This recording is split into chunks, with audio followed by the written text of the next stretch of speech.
ನಮಸ್ಕಾರ. ನಮ್ಮ ಸುತ್ತ ವಾಹಿನಿಯ ವಿಶೇಷ ವಿಡಿಯೋಗೆ ಸ್ವಾಗತ. ಇಂದಿನ ಸಂಚಿಕೆಯಲ್ಲಿ ನಮ್ಮೊಂದಿಗೆ ಅತಿಥಿಗಳಾಗಿ ಶ್ರೀಮತಿ ಮಾನಸ ಮಂಜುನಾಥ್ ಅವರು ಇದ್ದಾರೆ. ಚಿತ್ರದುರ್ಗ ಜಿಲ್ಲೆಯ ಹಿರಿಯೂರಿನವರಾದ ಶ್ರೀಮತಿ ಮಾನಸರವರು ಸಮಾಜ ಸೇವೆಯಲ್ಲಿ ತೊಡಗಿಸಿಕೊಂಡು ತಮ್ಮ ಕೈಲಾದ ಸಹಾಯವನ್ನ ಮಾಡ್ತಾ ಬರ್ತಿದ್ದಾರೆ. ತಂದೆಯವರಾದ ಕೃಷ್ಣೇಗೌಡರು ನಾಮಿನೇಟೆಡ್ ಕೌನ್ಸಿಲರ್ ಆಗಿ ಈ ಹಿಂದೆ ಗುರುತಿಸಿಕೊಂಡಿದ್ರು. ಇವರು ಕೂಡ ನಿರಂತರವಾಗಿ ಸತತವಾಗಿ 35 ವರ್ಷಗಳಿಂದ ಕಾಂಗ್ರೆಸ್ ಪಕ್ಷಕ್ಕೆ ಸೇವೆಯನ್ನ ಸಲ್ಲಿಸಿ ಗುರುತಿಸಿಕೊಂಡಿದ್ದಾರೆ. ಮಾನಸ ಮಂಜುನಾಥ್ ಅವರು ಹುಟ್ಟಿದ್ದು 1992 ಫೆಬ್ರವರಿ 2ನೇ ತಾರೀಕು. ವಿದ್ಯಾರ್ಹತೆಯಲ್ಲಿ ಎಂಎಸ್ಸಿ ನರ್ಸಿಂಗ್ ಅನ್ನ ಮುಗಿಸಿರುವಂತಹ ಇವರು ಹಲವು ಕ್ಷೇತ್ರಗಳಲ್ಲಿ ಗುರುತಿಸಿಕೊಂಡು 2023ರಿಂದ ನಿರಂತರವಾಗಿ ಸಾಮಾಜಿಕ ಕೆಲಸಗಳನ್ನು ಮಾಡ್ತಾ ರಾಜಕೀಯವಾಗಿಯೂ ಕೂಡ ಗುರುತಿಸಿಕೊಂಡಿದ್ದಾರೆ. ಪ್ರಮುಖವಾಗಿ ಕಾಂಗ್ರೆಸ್ ಪಕ್ಷದ ಕಾರ್ಯಕರ್ತೆಯಾಗಿ ಪಕ್ಷ ಸಂಘಟನೆಯನ್ನ ಮಾಡ್ತಿದ್ದಾರೆ.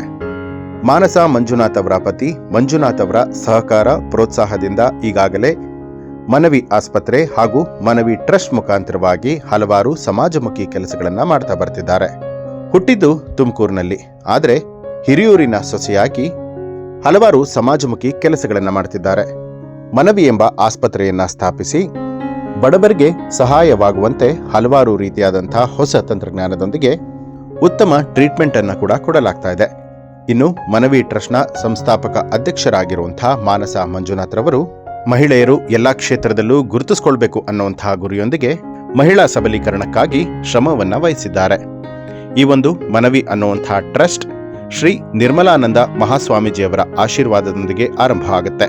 ಶ್ರೀ ಪ್ರಸನ್ನನಾಥ ಸ್ವಾಮೀಜಿಯವರ ಶುಭ ಹಾರೈಕೆಯೊಂದಿಗೆ ಕರ್ನಾಟಕ ಸರ್ಕಾರದ ಶಾಸಕರು ಹಾಗೆ ಸಚಿವರಾದಂಥ ಶ್ರೀ ಡಿ ಸುಧಾಕರ್ ಅವರ ಮಾರ್ಗದರ್ಶನದಲ್ಲಿ ಸಂಸ್ಥೆ ಬಹಳ ಉತ್ತಮವಾಗಿ ನಡೆದುಕೊಂಡು ಹೋಗ್ತಾ ಇದೆ. ಇನ್ನು ಟ್ರಸ್ಟ್ ವತಿಯಿಂದ ಪುನೀತ್ ರಾಜ್ಕುಮಾರ್ ಅವರ ಹುಟ್ಟುಹಬ್ಬದ ಪ್ರಯುಕ್ತವಾಗಿ ಅನ್ನದಾನ ಕಾರ್ಯಕ್ರಮಗಳನ್ನು ನಡೆಸುವಂಥದ್ದು, ಕಾರ್ಮಿಕರ ದಿನಾಚರಣೆ ಎಂದು ದಿನಗೂಲಿ ಕಾರ್ಮಿಕರಿಗೆ ಹಾಗೆ ಹಮಾಲಿ ಕಾರ್ಮಿಕರಿಗೆ ಸನ್ಮಾನವನ್ನ ಮಾಡಿ ವಸ್ತ್ರದಾನವನ್ನ ಕೂಡ ಮಾಡಿದ್ದಾರೆ. ವಿಶ್ವ ಪರಿಸರ ದಿನಾಚರಣೆಯೆಂದು ಹಲವಾರು ಸಸಿಗಳನ್ನು ನೆಡುವಂತಹ ಕಾರ್ಯಕ್ರಮ ಕೂಡ ನಡೆದಿದೆ. ಅಂತಾರಾಷ್ಟ್ರೀಯ ಯೋಗ ದಿನಾಚರಣೆಯ ಪ್ರಯುಕ್ತವಾಗಿ ಕಾಲೇಜು ಮಕ್ಕಳಿಗೆ ಹಾಗೆ ಶಾಲಾ ಮಕ್ಕಳಿಗೆ ಯೋಗಾಭ್ಯಾಸ ಹಾಗೂ ಅದರ ಮಹತ್ವದ ಬಗ್ಗೆ ಅರಿವನ್ನ ಮೂಡಿಸಿದ್ದಾರೆ. ಪೌರ ಕಾರ್ಮಿಕರೊಂದಿಗೆ ಸೇರಿ ಹಲವಾರು ಸ್ವಚ್ಛತಾ ಕಾರ್ಯಕ್ರಮದಲ್ಲೂ ಕೂಡ ಭಾಗಿಯಾಗಿದ್ದಾರೆ. ಇನ್ನು ಟ್ರಸ್ಟ್ ವತಿಯಿಂದ ಹಲವು ಬಾರಿ ಉಚಿತ ಆರೋಗ್ಯ ಶಿಬಿರವನ್ನ ಕೂಡ ಏರ್ಪಡಿಸಲಾಗಿದ್ದು, ಈ ಸಂದರ್ಭದಲ್ಲಿ ಉಚಿತವಾಗಿ ಔಷಧಿ ಹಾಗೆ ಆರೋಗ್ಯ ಸಮಸ್ಯೆಗಳ ಸಮಾಲೋಚನೆ ಜೊತೆಗೆ ಶಸ್ತ್ರಚಿಕಿತ್ಸೆಯನ್ನ ಕೂಡ ನೀಡಲಾಗಿದೆ. ಸ್ವಾತಂತ್ರ್ಯ ದಿನಾಚರಣೆಯಂತಹ ಪ್ರಮುಖ ದಿನಗಳಲ್ಲಿ ಸರ್ಕಾರಿ ಶಾಲೆಯ ಮಕ್ಕಳಿಗೆ ಉಚಿತವಾಗಿ ಸಮವಸ್ತ್ರಗಳನ್ನ ಕೂಡ ಟ್ರಸ್ಟ್ ವತಿಯಿಂದ ವಿತರಣೆ ಮಾಡಲಾಗಿದೆ. ಇನ್ನು ಹಿರಿಯೂರಿನಲ್ಲಿರುವಂತಹ ರಸ್ತೆ ಹುಬ್ಬುಗಳಿಗೆ ಬಿಳಿ ಬಣ್ಣವನ್ನ ಹಚ್ಚಿ ಸಂಚಾರಿ ನಿಯಮದ ಬಗ್ಗೆ ಸಾರ್ವಜನಿಕರಿಗೆ ಅರಿವನ್ನ ಮೂಡಿಸಲಾಗಿದೆ. ಮಳೆಯಿಂದ ಹಾನಿಗೊಳಗಾದಂತಹ ವಿವಿಧ ಮನೆಗಳಿಗೆ ಟಾರ್ಪಾಲ್ ವ್ಯವಸ್ಥೆಯನ್ನ ಕೂಡ ಮಾಡಲಾಗಿದೆ. ಕನ್ನಡ ರಾಜ್ಯೋತ್ಸವದ ಸಂದರ್ಭದಲ್ಲಿ ತಾಲೂಕು ರಾಜ್ಯೋತ್ಸವ ಪ್ರಶಸ್ತಿ ಪುರಸ್ಕರಿಗೆ ಸನ್ಮಾನವನ್ನ ಮಾಡಿ ಜೊತೆಗೆ ರಾಜ್ಯೋತ್ಸವವನ್ನ ಅರ್ಥಪೂರ್ಣವಾಗಿ ಅದ್ಧೂರಿಯಾಗಿ ಆಚರಣೆ ಮಾಡಲಾಗಿದೆ. ಮಾನಸ ಮಂಜುನಾಥ್ ಅವರ ಹುಟ್ಟುಹಬ್ಬದ ಸಂದರ್ಭದಲ್ಲಿ ಅನ್ನದಾನ ಕಾರ್ಯಕ್ರಮ, ವಸ್ತ್ರದಾನ ಕಾರ್ಯಕ್ರಮಗಳನ್ನು ಕೂಡ ಮಾಡಲಾಗಿದೆ. ಇನ್ನು ಹಿರಿಯೂರಿನಲ್ಲಿರುವಂತಹ ಹರಿಶ್ಚಂದ್ರ ಘಾಟಲ್ಲಿ ಮಹಿಳಾ ಜಾಗೃತಿ ಕಾರ್ಯಕ್ರಮಗಳನ್ನು ಕೂಡ ನಡೆಸಿರುವಂಥದ್ದು ವಿಶೇಷ. ಹೀಗೆ ಹಲವಾರು ರೀತಿಯಲ್ಲಿ ಸಮಾಜಮುಖಿ ಕೆಲಸಗಳನ್ನ ಮಾಡಿರುವಂತಹ ಮಾನಸ ಮಂಜುನಾಥ್ ಅವರು ನಮ್ಮೊಂದಿಗೆ ಈ ಕಾರ್ಯಕ್ರಮದಲ್ಲಿದ್ದಾರೆ. ಬನ್ನಿ ಅವರನ್ನ ಮಾತಾಡ್ಸೋಣ. ಮಾನಸ ಮೇಡಮ್, ತಾವು ಸಹ ವಿದ್ಯಾರ್ಹತೆಯಲ್ಲಿ ಎಂಎಸ್ಸಿ ನರ್ಸಿಂಗ್ ಮಾಡಿದ್ದು ಇದೇ ಒಂದು ಹಿರಿಯೂರು ವಿಧಾನಸಭಾ ಕ್ಷೇತ್ರದ ವ್ಯಾಪ್ತಿಗೆ ಒಳಪಡುವಂತಹ ಯಲ್ಲದಕೆರೆ ಭಾಗದಲ್ಲಿ ಒಂದು ಸಮುದಾಯ ಆರೋಗ್ಯ ಅಧಿಕಾರಿಯಾಗಿಯೂ ಸಹ ಸೇವೆಯನ್ನ ಸಲ್ಲಿಸಿದ್ರಿ. ಮತ್ತು ಈ ಒಂದು ಇದೇ ಕ್ಷೇತ್ರದಲ್ಲಿ ತಾವು ಮನವಿ ಎಂಬ ಸಂಸ್ಥೆಯನ್ನು ಸಹ ಹುಟ್ಟಾಕಿದ್ದೀರಿ.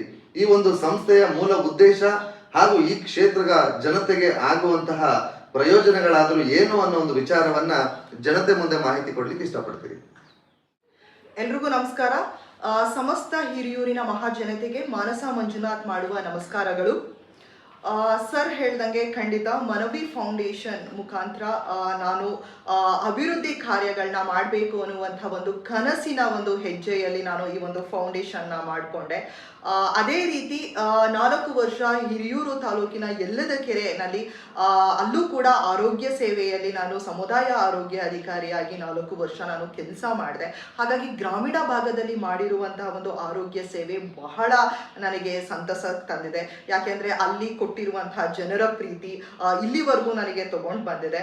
ಆ ಒಂದು ನಿಲುವಿನಲ್ಲೇ ನಾನು ಅಲ್ಲಿಗೆ ಜಾಬ್ನ ನಾನು ರಿಸೈನ್ ಮಾಡಿ ನಂತರ ನನ್ನದೇ ಆದಂತಹ ಒಂದು ಫೌಂಡೇಶನ್, ಅದೇ ರೀತಿ ಮುಂದಿನ ದಿನದಲ್ಲಿ ಒಂದು ಆಸ್ಪತ್ರೆಯನ್ನ ಮಾಡಬೇಕು ಅನ್ನುವಂಥದ್ದು ಕನಸನ್ನ ಹೊತ್ಕೊಂಡು ನಾನು ಇಲ್ಲಿವರೆಗೂ ಬಂದಿದ್ದೀನಿ. ಅದಕ್ಕೆ ಹೇಳ್ದಂಗೆ ಸರ್, ಸೊಸೆಯಾಗಿ ನಾನು ಬಂದೆ, ಅದನ್ನ ಇವತ್ತು ಮಗಳಾಗಿ ಜನ ಅಕ್ಸೆಪ್ಟ್ ಮಾಡಿದ್ದಾರೆ ನನ್ನನ್ನು. ಯಾಕೆ ಅಂದರೆ ಒಂದು ಸಮಾಜಮುಖಿ ಕೆಲಸವನ್ನ ಮಾಡಬೇಕು, ಅದರಲ್ಲೂ ಒಂದು ಹೆಣ್ಣು ಹುಡುಗಿಯಾಗಿ ಮುಂದೆ ಒಂದು ಪಬ್ಲಿಕ್ ಲೈಫಲ್ಲಿ ಮಾಡುವಂಥದ್ದು ಅಷ್ಟು ಸುಲಭದ ಕೆಲಸ ಅಲ್ಲ. ಹಾಗಾಗಿ ಆದರೆ ಅದನ್ನ ನಾನು ಒಂದು ನಿಷ್ಠೆಯಾಗಿ ಒಂದು ತುಂಬ ಒಂದು ಛಲವನ್ನು ತೊಟ್ಟು ನನ್ನದೇ ಆದಂತಹ ಫೌಂಡೇಶನ್ ಇದೆ. ಹಲವು ಸಮಾಜಮುಖಿ ಕೆಲಸಗಳನ್ನ ಇದುವರೆಗೂ ಮಾಡ್ಕೊಂಡು ಬಂದಿದ್ದೀನಿ. ಒಂದು ಸ್ಕೂಲ್ ಮಕ್ಕಳಿಂದ ಹಿಡಿದು ಬಡವರ ಪರ ಯಾವಾಗಲೂ ಕೂಡ ನಾನು ಕೆಲಸ ಮಾಡಬೇಕು ಅನ್ನುವಂಥದ್ದು ನನ್ನ ನಿಲುವಾಗಿರುವುದರಿಂದ ಮುಂದಿನ ದಿನದಲ್ಲೂ ಕೂಡ ಇನ್ನೂ ಉನ್ನತವಾಗಿ ನನ್ನ ಸೇವೆಯನ್ನು ಕೊಡಬೇಕು ನನ್ನ ಫೌಂಡೇಶನ್ ಮುಖಾಂತರ. ಅಂತ ಅಂದರೆ ಈಗ ಬೇಕಾಗಿರುವಂಥದ್ದು ಶಿಕ್ಷಣ, ಆರೋಗ್ಯ, ಉದ್ಯೋಗ, ಈ ರೀತಿ ಆಗಿರುವಂತಹ ಒಂದು ಕಾನ್ಸೆಪ್ಟ್ಸ್, ಆ ಒಂದು ಪ್ರಾಜೆಕ್ಟ್ನ ನನ್ನ ಟ್ರಸ್ಟಲ್ಲಿ ನಾನು ತರಬೇಕು ಅನ್ನುವಂಥದ್ದು ನನ್ನ ಮುಂದಿನ ದಿನಗಳಲ್ಲಿ ನಿಲುವಾಗಿದೆ. ಅದೇ ರೀತಿ ಇದಕ್ಕೆ ತುಂಬ ಜನ ಸಾಥ್ ಕೊಟ್ಟಿದ್ದಾರೆ, ಸಪೋರ್ಟ್ ಕೊಟ್ಟಿದ್ದಾರೆ. ಯಾಕೆ ಅಂದರೆ ಒಂದು ಒಳ್ಳೆಯ ಕೆಲಸವನ್ನು ಮಾಡ್ತೀವಿ ಅಂದಾಗ ಅದಕ್ಕೆ ಪ್ರೋತ್ಸಾಹ ತುಂಬ ಮುಖ್ಯ. ಆ ಒಂದು ಪ್ರೋತ್ಸಾಹ ನನಗೆ ಇಲ್ಲಿವರೆಗೂ ಕರ್ಕೊಂಡು ಬಂದಿದೆ. ಖಂಡಿತ ಮುಂದಿನ ದಿನದಲ್ಲಿ ನನ್ನ ಒಂದು ಕನಸಿನ ಒಂದು ಗುರಿಯಾಗಿರುವಂತಹ ನನ್ನ ಫೌಂಡೇಶನ್, ನನ್ನ ಹಾಸ್ಪಿಟಲ್ ಖಂಡಿತ ಇನ್ನೂ ಒಳ್ಳೆಯ ಉನ್ನತವಾದ ಅಭಿವೃದ್ಧಿ ಕೆಲಸವನ್ನು ನಾನು ಈ ಮುಖಾಂತರವಾಗಿ ಮಾಡೋದಕ್ಕೆ ಇಷ್ಟಪಡ್ತೀನಿ. ಹಾಗಾಗಿ ನಿಮ್ಮೆಲ್ಲರ ಪ್ರೋತ್ಸಾಹ, ಬೆಂಬಲ ನನ್ನ ಮೇಲೆ ಸದಾ ಇದೇ ರೀತಿ ಇರಲಿ ಅಂತ ಕೇಳ್ಕೊತಾ ಇದ್ದೀನಿ. ಮಾನಸ ಮೇಡಮ್, ಯುವ ಶಕ್ತಿ ದೇಶದ ಶಕ್ತಿ ಅಂತಾನೆ ಹೇಳ್ತಾರೆ. ತಾವು ಸಹ ಒಂದು ಯೂತ್ಸ್ ಆಗಿ ಯುವಕ ಯುವತಿಯರಿಗೆ ಈ ಒಂದು ಸಂದರ್ಭದಲ್ಲಿ ನಮ್ಮ ಸುತ್ತ ವಾಹಿನಿ ಮುಖೇನ ಏನು ಸಂದೇಶ ಕೊಡ್ಲಿಕ್ಕೆ ತಾವು ಬಯಸ್ತೀರಿ? ಯೂತ್ಸ್ ಅಂದರೆ ಅವ್ರಿಗೆ ಬದಲಾವಣೆ ಮಾಡುವಂತಹ ಒಂದು ಶಕ್ತಿ ಇರುತ್ತೆ. ಯೂತ್ಸ್ ಆರ್ ದ ಫ್ಯೂಚರ್ಸ್ ಅಂತ ಹೇಳಿ ನಾವು ಹೇಳ್ತೀವಿ. ಯಾಕೆಂದರೆ ಅವರಲ್ಲಿ ಅತಿ ಹೆಚ್ಚು ಬುದ್ಧಿವಂತಿಕೆ ಇರುತ್ತೆ, ಆದರೆ ಅವಕಾಶಗಳು ಕಡಿಮೆ ಇದೆ. ಈಗ ನಾವು ಆ ರೀತಿ ತಗೊಂಡಾಗ ಇವತ್ತು ಯೂತ್ಸ್ಗಳು ಎಷ್ಟೋ ಜನ ವಿದ್ಯಾಭ್ಯಾಸಗಳನ್ನು ಮಾಡಿರ್ತಾರೆ, ಆದರೆ ಅವರಿಗೆ ಉದ್ಯೋಗ ಅವಕಾಶಗಳು ಸಿಗ್ತಾ ಇಲ್ಲ. ಏನೋ ಒಂದು ಮಾಡಬೇಕು ಅಂತ ಹೊಡ್ತಾರೆ, ಆದರೆ ಅವರಿಗೆ ಗುರಿ ಇರುತ್ತೆ, ಆದರೆ ಗುರು ಇರಲ್ಲ, ಅವಕಾಶಗಳಿರಲ್ಲ. ಆ ರೀತಿ ಎಷ್ಟೋ ಯೂತ್ಸ್ಗಳು ಇವತ್ತು ಪ್ರತಿಯೊಂದಕ್ಕೂ ಕೂಡ ಹೋರಾಟ ಮಾಡುವಂತಹ ಒಂದು ಸ್ಥಿತಿನಲ್ಲಿದ್ದಾರೆ. ನಾನು ಕೂಡ ಒಂದು ಯೂತ್ ಆಗಿ ಏನು ಹೇಳೋದಕ್ಕೆ ಇಷ್ಟಪಡ್ತೀನಿ ಅಂತ ಅಂದರೆ, ಈ ಒಂದು ಸಂದರ್ಭದಲ್ಲಿ ಯೂತ್ಸ್ಗಳು ಖಂಡಿತವಾಗಿಯೂ ಕೂಡ ಮುಂದೆ ಬರಬೇಕು. ಯಾಕೆ ಅಂದರೆ ನಾವು ಮುಂದೆನೇ ಬರಲಿಲ್ಲ, ನಾವು ಪ್ರಯತ್ನನೇ ಮಾಡಿಲ್ಲ ಅಂತ ಅಂದರೆ ನಮ್ಮ ಪ್ರಯತ್ನ ಅಲ್ಲೇ ಇರುತ್ತೆ. ವೈಯಕ್ತಿಕವಾಗಿ ನನ್ನ ವಿಚಾರವಾಗಿಯೂ ಕೂಡ ನಾನು ತಗೊಂಡಾಗ ನಾನು ಕೂಡ ಒಂದು ಎಜುಕೇಷನ್ MSc ನರ್ಸಿಂಗ್ ಮಾಡಿಕೊಂಡೆ. ನಂತರ ಅದೇ ಕ್ಷೇತ್ರಗಳಲ್ಲಿ ನಾನು ಕೆಲಸವನ್ನು ಕೂಡ ಮಾಡಿದೆ.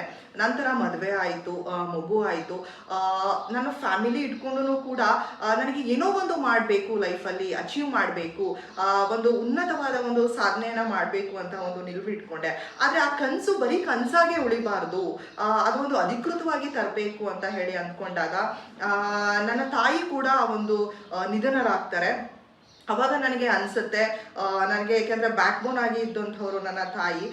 ಅವಾಗ ನನಗೆ ಮದುವೆ ಆದಮೇಲೆ 1 ವರ್ಷ ಮಗು ಇದ್ದಾಗ ಅವರು ಕಳ್ಕೊತೀನಿ. ಆದರೂ ಕೂಡ ನಾನು ಆ ಒಂದು ದೃಢ ಸಂಕಲ್ಪನ ಬಿಡಲಿಲ್ಲ. ನನ್ನ ಛಲ, ನಾನು ಏನು ಗುರಿ ಇಟ್ಕೊಂಡಿದ್ದೆ ಅದು ನಾನು ಮಾಡಬೇಕು ಅಂತ ಹೇಳಿ ಅಂದ್ಕೊಂಡೆ. ಅವರ ಒಂದು ಕನಸಿನ ಹಾದಿನಲ್ಲೇ ನಾನು ನನ್ನ ಫೌಂಡೇಶನ್ನ ಸ್ಟಾರ್ಟ್ ಮಾಡಿದೆ. ಈ ರೀತಿ ಒಂದು ಅವಕಾಶವನ್ನು ಹುಡ್ಕೊಂಡಾಗ ಅದರಿಂದ ನಾನಾ ರೀತಿಯಾಗಿರುವಂತಹ ಒಂದು ಏನು ಲಿಂಕ್ಗಳು ಸಿಗುತ್ತೆ, ಕಾಂಟ್ಯಾಕ್ಟ್ಸ್ಗಳು ಸಿಗುತ್ತೆ. ನಮಗೆ ಬೇಕಾಗಿರುವಂತಹ ಒಂದು ಮಾಡುವಂತಹ ಒಂದು ಗುರಿಗೆ ಸಪೋರ್ಟ್ ಕೊಡುವಂತಹ, ಸಾಥ್ ಕೊಡುವಂತಹ ನಿಲುವು ಸಿಗುತ್ತೆ. ಹಾಗಾಗಿ ಪ್ರತಿಯೊಬ್ಬರು ಯುವಕರಲ್ಲೂ ಕೂಡ ನಿಮ್ಮಲ್ಲೇ ಆಗಿರುವಂತಹ ಒಂದು ಶಕ್ತಿ ಇರುತ್ತೆ, ಆ ಒಂದು ಪವರ್ ಇರುತ್ತೆ. ಅದನ್ನು ಒಳ್ಳೆಯ ರೀತಿಯಲ್ಲಿ ಖಂಡಿತವಾಗಿಯೂ ಕೂಡ ಉಪಯೋಗಿಸ್ಕೊಳ್ಳಿ. ನಾವು ಫೀಲ್ಡಿಗೆ ಇಳಿಬೇಕು, ಯಾಕೆಂದರೆ ಅದು ಬರೀ ನಮ್ಮಲ್ಲೇ ಸೀಮಿತವಾಗಿರಬಾರ್ದು. ಹಾಗಾಗಿ ಇವತ್ತು ಉದ್ಯೋಗ ಅವಕಾಶಗಳನ್ನ ನಮ್ಮ ಒಂದು ಕ್ಷೇತ್ರಗಳಲ್ಲೇ, ಒಂದು ನಮ್ಮ ತಾಲೂಕಿನಲ್ಲೇ ಈ ರೀತಿಯಾಗಿರುವಂತಹ ಒಂದು ಉದ್ಯೋಗಗಳನ್ನ ಕೊಟ್ಟಾಗ ಯಾರು ಕೂಡ ಬೇರೆ ಹೋಗಲ್ಲ. ಬೇರೆ ಕಡೆ ಇವತ್ತು ಎಷ್ಟೋ ಜನ ಬೆಂಗಳೂರಿನಲ್ಲಿ ಹೋಗಿ ಯುವಕರು ಯುವತಿಯರು ಕೆಲಸವನ್ನ ಮಾಡ್ತಾ ಇದ್ದಾರೆ. ಆದರೆ ಇಲ್ಲೇ ಕೂಡ ಆ ಒಂದು ಉದ್ಯೋಗ ಅವಕಾಶಗಳನ್ನ ನಾವು ಕಲ್ಪಿಸ್ಕೊಟ್ಟಾಗ ಎಷ್ಟೋ ಜನ ಯೂತ್ಸ್ಗಳು ಇಲ್ಲೇ ಬರ್ತಾರೆ. ಅವರು ಫ್ಯಾಮಿಲಿ ಜೊತೆ, ಅವರ ಕುಟುಂಬದರ ಜೊತೆ ಕೂಡ ಅವರು ಕೆಲಸವನ್ನ ಮಾಡುವಂಥ ಒಂದು ನಿಲುವಾಗುತ್ತೆ. ಹಾಗಾಗಿ ಇವತ್ತು ಉದ್ಯೋಗ ಅನ್ನುವಂಥದ್ದು ಬಹಳ ಮುಖ್ಯ ಪಾತ್ರವನ್ನು ವಹಿಸುತ್ತೆ. ಯುವಕ ಯುವತಿಯರು ನಿಮ್ಮಲ್ಲಿ ಇರುವಂತಹ ಒಂದು ಶಕ್ತಿಗೆ, ವಿದ್ಯೆಗೆ ನಿಮಗೆ ಖಂಡಿತವಾಗಿಯೂ ಜಯ ಸಿಗಲಿ. ನಿಮ್ಮ ಪ್ರಯತ್ನ ನಿರಂತರವಾಗಿರಲಿ ಅಂತ ಈ ಮೂಲಕವಾಗಿ ನಾನು ಕೇಳ್ಕೊತಾ ಇದ್ದೀನಿ.